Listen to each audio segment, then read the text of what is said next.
This whole thing started 12 years ago. We had a meeting at City Hall and we brought a lot of people together and we started to ask each other, what are the barriers that we're facing? And the first outlet that everyone kind of agreed on that we could all work together on was a festival. Manifesto, the indigenous word Toronto means a meeting place. So if you look at Toronto as bringing together people of different cultures, different ages, different sexes, different thoughts, and we start to learn about each other, and out of this comes a greater sense of belonging and of understanding. Because first you have understanding, then you have respect, then you have trust, and then you build love. And that's the foundation that we're moving towards.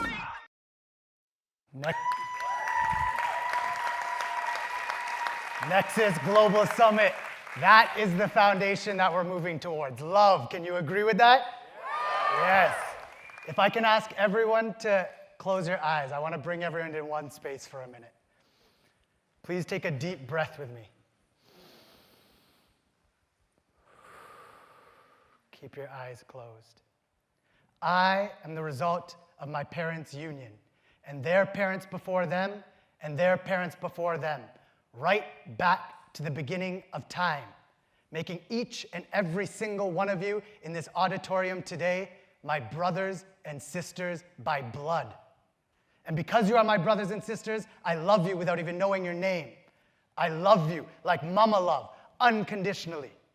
I love you beyond race, class, gender, sexual orientation, station in life, geography.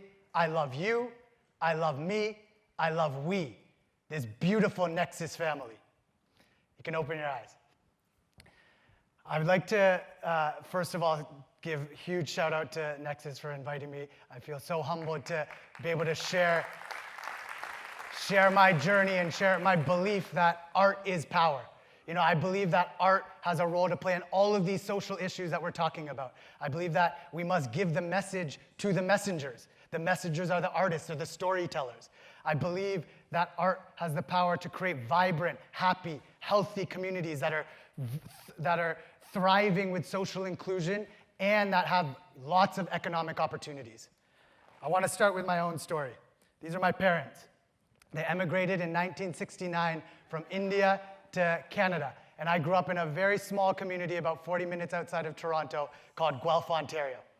And you know, as a young little boy, I was going through all these identity issues. I was living in a household that had very strong traditional Indian roots, but then the community, that school that I was going to was predominantly white. I was the only brown boy in the entire school. So I remember not wanting to take, you know, my mom's amazing cooked food to school because it smelt weird. So I just wanted to have, you know, peanut butter and jam sandwiches like everyone else, all the other kids. But India was too far for my family to travel to, so they used to take us to the Caribbean. So at a very young age, it was the Caribbean that I started to build my cultural identity with. And I remember when I was 15 years old, I had this opportunity to take my yearbook photography kit. I was the yearbook photographer, so I took the camera and I went to Curacao.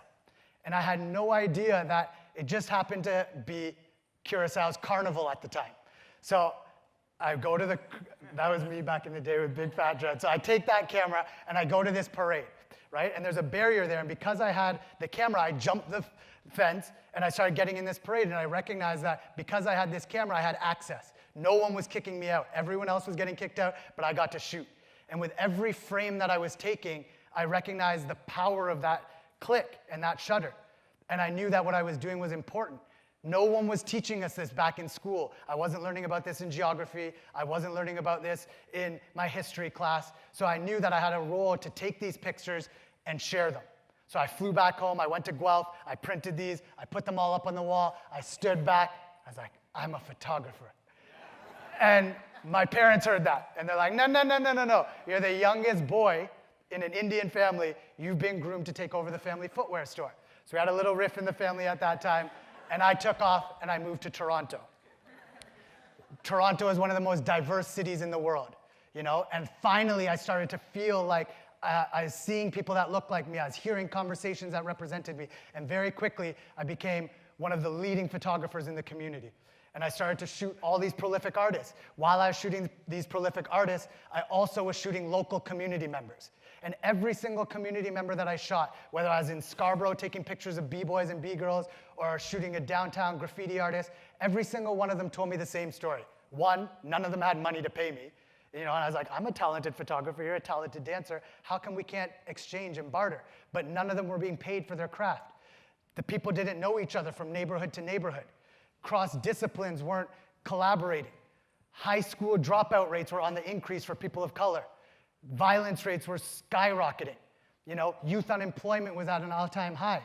So we said, okay, I said, I have this tool and I have this power with a camera, but I've got more, I've got a voice. Let me bring all of these people together. I was like a common denominator, and I was working with all of these different people from different sectors and geography. I said, let me bring everyone together.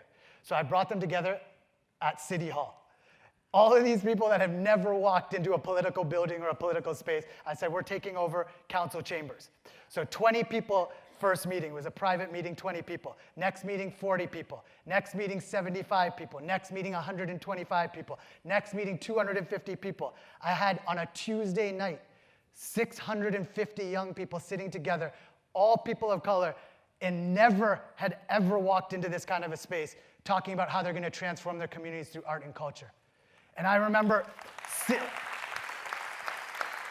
thank you, city councilors, the mayor walked by. People are like, we've never seen this level of engagement. How did you do this? And I said, hip hop in Toronto was a very strong movement. And it was very marginalized, and it's got all these preconceptions. But a lot of people know hip is to be cool, and flashy. But hip is also to know. So yes, hip hop can be a flashy movement, but hip is to know, hop is to move. So it's actually a knowledge movement. So that's what we brought back to the streets, and everyone really resonated with it. And everyone started to talk about the same things. We gave birth to this organization called Manifesto. This is the mission of this organization. We create spaces, both physical and digital, and we inspire, develop, and amplify diverse communities of young people through arts and culture. We've had tremendous success doing this. The numbers can't lie. I was telling you about youth unemployment, dropout rates, all of these things. We've impacted that, right? With giving people jobs and opportunities. And we've separated the organization into 3 main pillars: incubate, elevate, generate. Incubate is first we need to get young people interested. There's so many social services that a young person won't even interact with because it doesn't speak to them in a real way. But through the arts and through artists and people that inspire them, they will walk in the door. And then we start teaching them about who they are. Ask them to rigorously self-investigate themselves and start to uncover their story.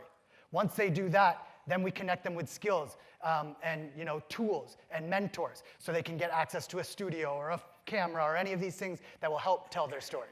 Then we move into elevate. We put them on stages, art exhibitions. We give them spaces online. And we always coupled emerging artists with established and world-renowned artists. So we'd put a young poet for the very first time performing, train them and get them ready and prepared for that moment to be performing in 20,000 people because Janaea Iko is going to walk out right after them.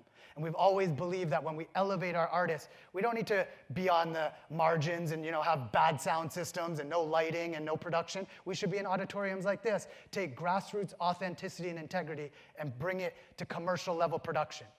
At the end of that, we move to generate, a very important platform because economic stability is very important. If someone doesn't have money to pay their bills, they'll get involved in all sorts of other activities. But the creative industries is a massively growing industry, and there's so many jobs that surround the arts, from legal to, already?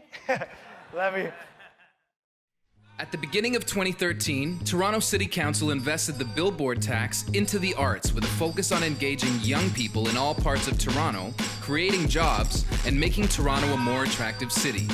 This also put Toronto back on track towards realizing the commitment to increase arts investment to $25 per person. This billboard tax was proposed and pushed forward by an alliance of young artists and organizations called beautifulcity.ca.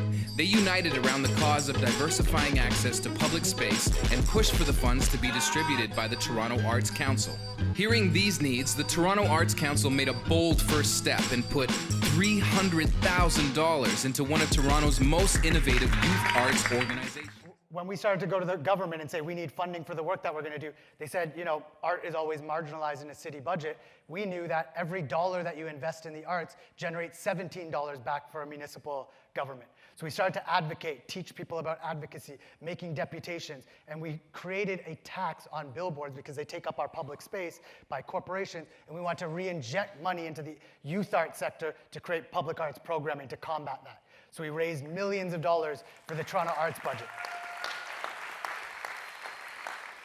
This work has been happening in Toronto, and we continue to sustain it in Toronto, but it's also born in New York, Kingston, Jamaica, and I've then had, what's that?